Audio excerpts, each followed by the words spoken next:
বন্ধুরা, একে হচ্ছে ঠান্ডার দোষ, নিয়মিত শীতকালে একদম চুলে শ্যাম্পু করতে পারি না। তো এরকম কিন্তু অনেকেরই হয় যে ঠিকঠাক মতো চুলে শ্যাম্পু করতে পারে না।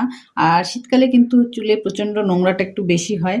আর আমাদের শীতকালে দেখবে চুলে ড্যান্ড্রফটা বেশি দেখা যায়। তো ড্যান্ড্রফ জন্য আমি অনেক শ্যাম্পুই ট্রাই করেছি। অ্যান্টি ড্যান্ড্রফ শ্যাম্পু যা যা আছে, নামগুলো সব নামগুলো আমি বলছি না।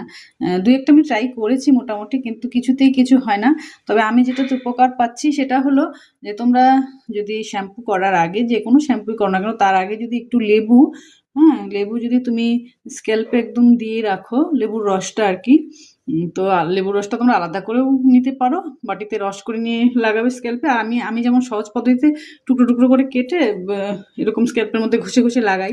তো তারপর কিন্তু শ্যাম্পু করলে তোমরা নিজেরাই তার প্রমাণটা পাবে। দেখবে যে চুলে মানে চুলটাও পরিষ্কার হয়, আর স্ক্যাল্পে কিন্তু ড্যান্ড্রফ অনেক পরিমাণে কম থাকে। তো আমি এখন এই পদ্ধতিটাই অ্যাপ্লাই করছি। আমি শ্যাম্পু দিয়ে দেখেছি, কিছুতেই কমছে না। তো তোমরা ট্রাই করো, আর রেজাল্টটা কি সেটা কিন্তু আমায় অবশ্যই জানিও। টাটা।